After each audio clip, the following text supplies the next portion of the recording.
Greetings everyone, the Watchful One here. Yes, I'm finally back with a proper video. And if you're wondering where I've been, well, you clearly haven't seen the update video. And if you haven't, well, long story short, I moved essentially. I moved out of Illinois across state lines into Michigan to move in with season. Then I had to go job searching because let's just say I wasn't making a lot of money doing this as much as I want. But I'm pretty moved in and I've got a job, so I'm back in action. And for my return video, I want to do something a little interesting. I want to talk about Sly Cooper. Yes, this was one of the platforms I grew up with in my childhood on the old PlayStation 2. Jak and Daxter and Ratchet & Clank, yeah, they were fun games, especially Ratchet & Clank. But Sly Cooper was always my favorite. I don't know why, maybe a raccoon stealing stuff kind of appealed to my inner klepto. But the question is, what should I talk about in it? Well, I thought about ranking every single level, and I may or may not make that video in the future. However, I do what I always do when I'm conflicted. I asked my Patreon, and it looks like you guys wanted to see a Sly Cooper timeline video. Fair enough, I suppose. Sly Cooper is kind of a series that dabble into time travel, so that can lead to a lot of time travel shenanigans in the timeline. And that's nothing to say how interesting the Sly Cooper lineage itself is. But before we get to the timeline proper, I want to really quickly give a huge shout out to the Sly Cooper wiki. They were an absolute godsend making this video when I was collecting information. I'll leave a link to it down below if you want to check it out for yourself. There's honestly information there that I didn't even know of, but let's stop wasting time. This is the Sly Cooper timeline. 10,020 BC, Clockwork is born. Yet before we even get to the very first Sly Cooper, we gotta talk about their age-old nemesis, Clockwork. Now surprisingly, a lot of his backstory is kind of shrouded in mystery. The only thing we do know is that he hates the Sly family because he's envious of them, and his own hatred caused him to create a metallic body so he could live forever and hunt the Coopers forever. And as another morbid bit of trivia, it is implied that every member of the Sly Cooper lineage has died by Clockwork's hands. But thankfully things won't stay dark for too much longer as we finally get our first Cooper in 10,000 BC Australia. The first Cooper is born. Yep, I'm surprised as you to learn that Cooper's ancestors are actually Australian, and the first Cooper was born and was given the name Bob Cooper, and even though he didn't have the traditional cane-like weapon that all the Coopers have, he did have a giant bone, and he would spend his life in this valley hunting and stealing eggs. To be fair, I guess treasure wasn't really a thing back then, so you steal what you can when you're a Cooper. However, Bob Cooper's reign of stealing chicken eggs was cut short when Grizz invaded his timeline, essentially making it so hard for Bob to steal eggs that he got out of shape. However, thanks to the help of his distant relative Sly Cooper, he was able to get back into shape and stop Grizz. And with Grizz defeated and him back in shape, he was able to go back to his life of stealing dino eggs. Egypt circa 1350 BC, Sly Tutankhamun Cooper I. Now, while there probably were plenty of Coopers in that big gap in time, the only one of note after that was Sly Tutankhamun Cooper I.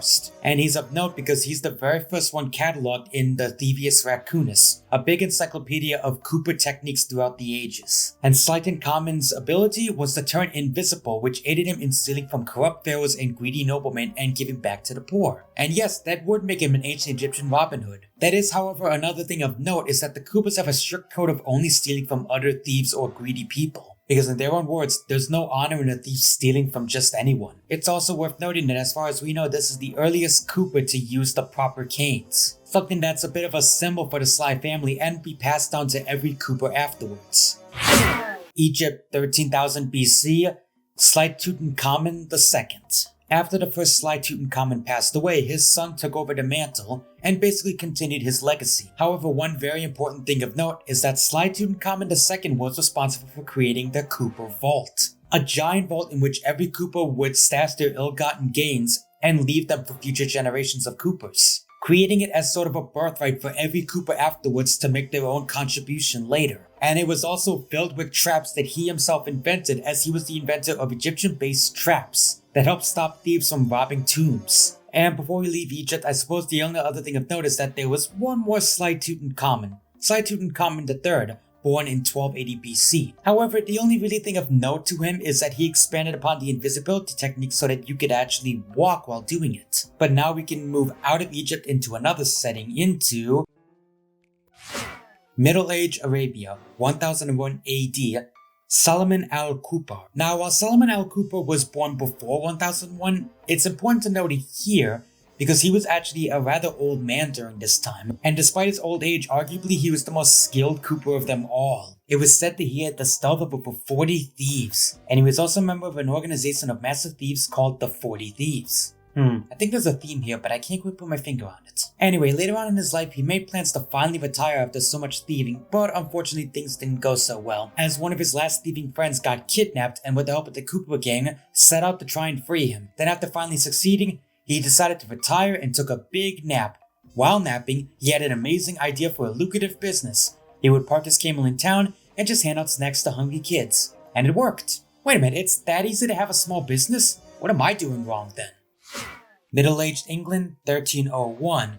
Sir Galahan Cooper. If you want the definition of an extra Cooper, then Sir Galahan Cooper is it. As Sir Galahan Cooper was a very bombastic personality, however, he was also very chivalrous, believing that it was always better to just rush in and have a fair fight, as opposed to just wasting time scheming and plotting like the rest of the gang. However, once the Black Knight showed up, he was imprisoned in a circus, so it was up to the gang to break him out, and with their help, they managed to overthrow the Black Knight. And it ended with him going back to his heroic adventures and forming the Knights of the Cooper Order. And he also had a successful career as an actor apparently, which actually makes perfect sense considering who he is.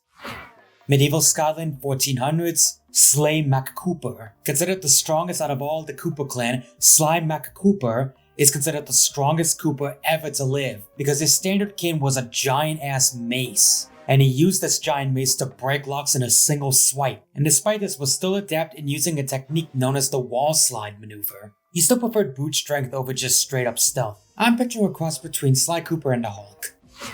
Japan circa 1603, Ryuichi Cooper.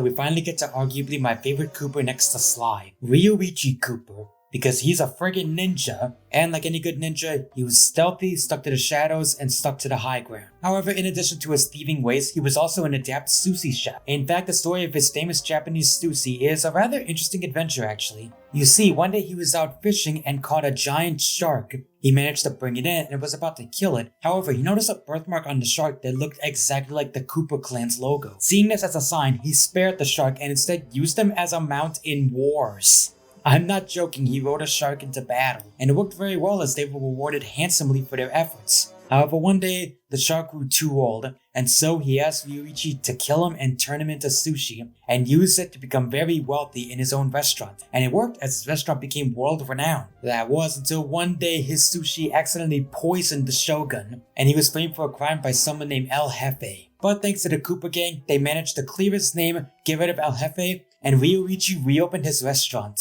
So much so that he became renowned as the finest sushi chef in all of Japan. And the restaurant served as a great cover operation for when he was thieving. Now that's a 200 IQ move if I've ever seen it. Stonks. The High Seas, 1616 AD, Henriette Cooper. There's two things you need to know about Henriette Cooper. One, she was one of the only noteworthy female Cooper clan members. The other thing of note, she was a friggin' pirate. She would sail the seven seas and steal from other pirates, wielding a dagger-like cane. However, she presumably lost her hand and replaced it with a prosthetic hook shaped like her cane. Although another thing of note is that she was actually one of the few Cooper clan that met Clockwork before her demise, as Clockwork used his eyes to hypnotize her entire crew. However, because she only had one eye, she was unaffected and managed to fight Clockwork off. And the final thing of note is that she robbed from Sinbad. She stole Sinbad's priceless gauntlet full of gold coins. And she did that at age 26. God, I'm only 2 years older than her and I've accomplished nothing. Holy crap. Victorian era London, 1839, or possibly 1890. Thaddeus Winslow Cooper III. Okay, so this one's a little tricky to place as far as the timeline goes, but let me explain. You see, it was originally believed that Thaddeus Winslow Cooper lived in 1839, which would make him before the next Cooper we're about to cover. However, it was later retconned that he actually lived in 1893, well after the next Cooper I'm about to cover. For the sake of keeping things simple, we'll say that the letter he wrote as marked 1893 was in his twilight years. We good? Okay, now let's talk about this Cooper. And there's not much to cover here as we actually know very little about Thaddeus Cooper. All we do know is that his cane actually bears the most resemblance to Sly's cane. The only difference is he had a ruby attached to it because he would use it as a walking cane. However, the only other thing I've noticed is that apparently he was employed by Scotland Yard for a time. Although I can't help but feel like that's kind of cheating. Isn't that like a thief working for the police department? Whatever. Anyway, on to the next one. Wild West United States, 1884. Tennessee Kid Cooper. Yep, we're finally getting the cowboy Cooper. Tennessee Kid, whenever he robbed trains, would grind on the rails to escape from them. And at the height of his popularity, he apparently had a bounty of over $5,000 on his head. And the funny thing is, with the amount of treasure he stole, he could probably pay it off and then some. However, in 1884, he was eventually captured by Sheriff Toothpick and was sentenced to be hanged. That was until the Cooper gang broke in and finally got him out of there. And with them helping each other, they managed to take down Toothpick and recover his gun cane. Then after that whole incident, Tennessee recovered his gold and took back his place in history as the greatest outlaw of the West. Heck, he even became more popular after he started stealing from crooked lawmen instead. Something that I think the Sly Cooper gang kind of imprinted onto him. Which is kind of interesting. It's implying that Sly Cooper was the one who kind of instilled into all of them, hey, let's steal from bad guys, not just anyone. And don't tell me that's not the case. He ends up in Egypt in the ending of Sly 4. I'm just saying. Europe in the 1900s. Otto von Cooper. Okay, now this guy's interesting. Otto von Cooper was the kind of Cooper that wasn't really all that stealthy. He was actually much more of an inventor more than anything. In fact, many of his inventions were used by Sly and the gang later on in life, like additions to their van when they invaded Clockwork's lair, as well as a bipedal plane based around his own plane when he was an ace pilot. Though what's interesting is that we don't know what Otto von Cooper's cane actually was, though it's heavily implied that it was the propeller blade of his own planes. It's also kind of crazy that Otto von Cooper's inventions were still used by the Sly gang later on in life. Also, the fact that he's an ace pilot implies that World War II was still a thing in this universe, and that's kind of scary actually. 1950s or 60s America, Connor Cooper. Okay, we're finally entering familiar territory as this is Sly's dad. You see, before he gave birth to his son, Connor Cooper traveled the world with Jim McSweeney, a giant walrus, and Dr. M, a giant baboon. However, Jim McSweeney was obviously the more best friend of the two, and they would conduct robberies and showing amateur thieves how things were done, as he said. One heist in particular, where Connor stole the world's largest diamond, made him legendary. However, what he didn't know is that Cyril Paradox's father was also after the same diamond and attempted to frame him for the crime. But Connor got to it first, causing him to throw a fit so heavy that it distracted him long enough for the police to finally arrive. And then sometime later, he married a beautiful woman and had Sly. About 3 years after Sly was born, Connor gave McSweeney the map to the Cane Island Vault. And apparently at some point he also made his own journey to the Cooper Vault and added his knowledge and wealth, as well as his ability to slide across lasers. Yes, freaking lasers. And after that, he finally settled down and raised Sly to become the next ancestor in the line, and even showed him the now completely filled up Thievius Raccoonus. However, on the night he was going to bequeath the Thievius Raccoonus to his son, 5 mysterious visitors led by Clockwork invade the home and kill him, resulting in them tearing out every page of the Thievius Raccoonus and dividing it among themselves before leaving Sly an unfortunate orphan. However, before we get to Sly himself, there's actually one very important bit of trivia I want to share. Apparently, if we look at the family portrait, we apparently see that Sly's mother was actually a fox. And considering Sly's main love interest is a fox, that's kind of interesting. Actually, it's kind of implying that the entire Cooper gang seems to have a thing for fox girls. Weird.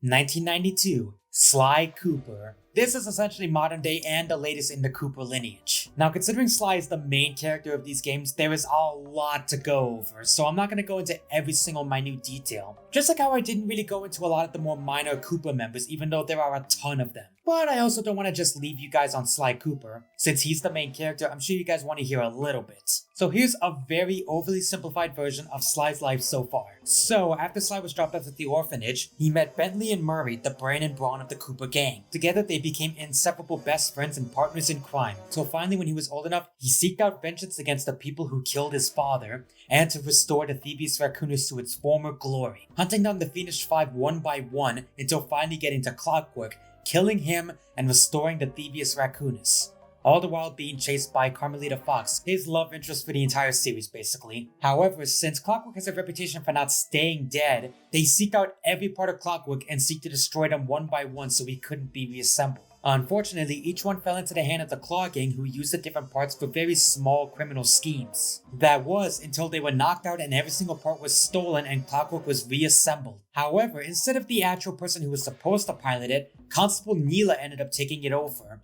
and used the hatred so she could live forever. Thankfully though, the Cooper gang managed to stop her. However, it came at the cost of Bentley losing the ability to use his legs. And unfortunately, Carmelita Fox was not about to let Sly go, but unfortunately they were pretty beaten, so Sly offered up a compromise. Let Bentley and Murray go and he would go willing, and Carmelita Fox agreed. However, it looks like his friends left him with one last parting gift, and tricked the helicopter pilot into just circling the Eiffel Tower long enough for Sly to escape. And so with him escaped, he tracked down McSweeney and learned about the Cooper Vault, where Dr. M was attempting to open the vault and steal the riches. And so Sly set out to make an even bigger Koopa gang, not only getting Murray back, but as well as several other people, including former enemies like Dimitri and King Panda, and also Penelope, who's going to be important in about a minute, so remember. And with the new expanded Koopa gang, Sly went to the island to try and open the vault, and though it was a bit tricky, he managed to succeed and open it, in order to seal his legacy and see the legacy of his ancestors. However, seemingly, an injury caused him to get amnesia and forget everything. However, Carmelita Fox, I guess taking advantage of the situation, decided to lie to Sly and tell Sly that they were actually partners for Interpol. Not that Sly probably mind, because they were basically dating at this point now. However, eventually Sly's tendencies got the better of him and he wanted to rob again. Only this time there was something else of note. Someone was messing with the Koopa timeline and messing up history. So, stealing a samurai sword, they went back in time to try and fix the timeline. And this is where those parts where I mentioned the Sly gang helping them intertwine, as they went through history to help their ancestors, and saving them from evil villains, including one of them being Penelope. Yes, I kid you not, they made Penelope a villain. Remember when I said she was important? Well, she is, but for all the wrong reasons. But whatever, they go through history and finally meet the big baddie La Paradox, who was getting revenge on the Koopa clan through Sly, because Sly's dad ended up cheating his father out of the diamond. However, Sly managed to finally beat La Paradox and set things right for the timeline, at the cost of him being trapped through time. And the very last thing of note in the Koopa timeline is Sly Cooper is stranded in Egypt if you get the best ending. And yep, that's where we leave off Sly Cooper, stranded in Egypt, and there hasn't been a new game announced in a while, so this is where the timeline ends. I know it's a bit of a disappointing ending, but honestly it's why I think we need at least one more Sly game to wrap things up. But I know they're not in any rush to finish it because, God, I don't know where you're gonna take the story after that.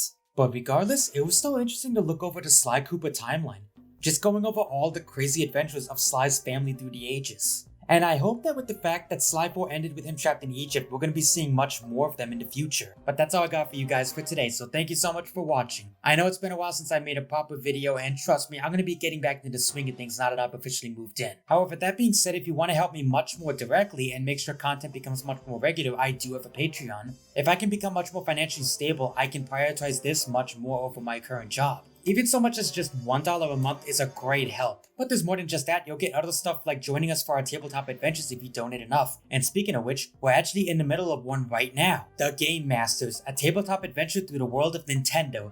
Yes, we're doing a tabletop adventure through Nintendo Land and video games in general. It's honestly a lot of fun and it feels good to be back into tabletop gaming. So be sure to check it out, I'll leave a link to it in the end cards. And of course all that standard stuff, be sure to like the video if you liked it, share it around if you really like it, and subscribe if you want to keep watching. But that's all I gotta say to you all, so I'm the Watchful One saying keep on watching. I'll see you guys next time.